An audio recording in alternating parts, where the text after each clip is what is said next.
KTR arrest వ్యవహారంలో తెలంగాణ ప్రభుత్వ Vemulawada MLA ఆది శ్రీనివాస్ సంచలన వ్యాఖ్యలు చేశారు. కేటీఆర్ ను అరెస్ట్ చేసే ప్రభుత్వ ఆశలను ధ్వంసం చేయాలని దాడులకు పాల్పడ్డారని పథకం రచిస్తున్నట్లు ఆరోపణలు గుప్పించారు. సిరిసిల్ల నియోజకవర్గానికి కోటి రూపాయలు పంపించి దాడులు చేయించడానికి చూస్తున్నారని ఆరోపించారు. కేటీఆర్ ఆత్మ బినామీ అయిన తేలుకుంట శ్రీధర్ కుట్రలు చేస్తున్నారని మండిపడ్డారు. కాంగ్రెస్ కార్యకర్తలు అప్రమత్తంగా ఉండాలని సూచించారు. ఆయన లగచెర్ల ఘటనలాగా మరోసారి కేటీఆర్ కుట్ర చేస్తున్నట్లు పేర్కొన్నారు.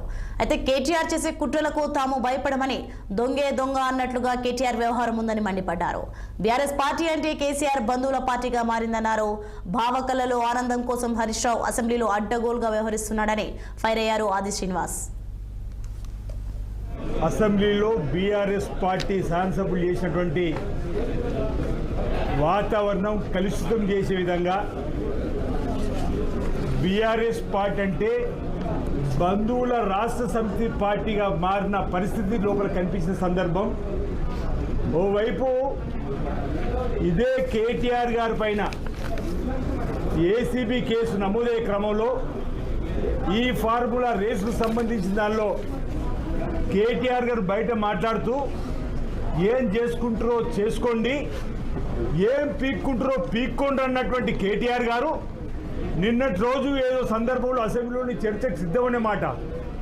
ఏం పీక్కుంటారో పీక్కోమని కాంచి చర్చ వరకు వచ్చిందంటే దానికి గల కారణాలు ప్రజలందరూ కూడా గమనించాలని కోరుతున్నాం.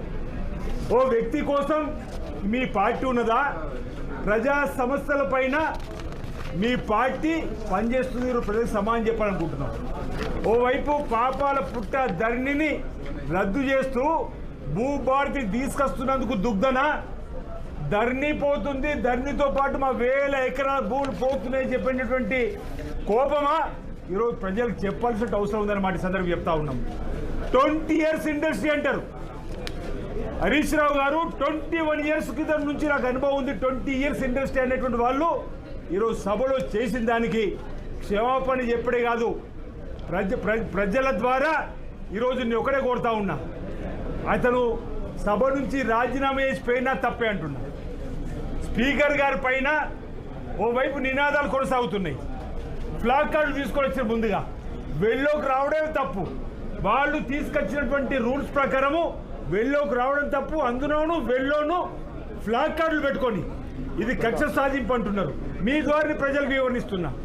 ఓవైపు ఏసీబీ కేసులో కేటీఆర్ గారు A1గా చేర్చకంటే ముందు గవర్నర్ గారు అనుమతి కోరినాం. గవర్నర్ గారు అనుమతి ఇచ్చిన తర్వాత ఏసీబీ చట్టం తన పని తను చేసుకుని పోయే క్రమంలో కేటీఆర్ వెళ్ళి ఆ విచారణ అధికారి దగ్గర హాజరు కావాలి తప్ప ఓవైపు గవర్నర్ గారు అనుమతి వచ్చింది, ఓవైపు A1గా FIR పేరు నమోదైతే ఇప్పుడు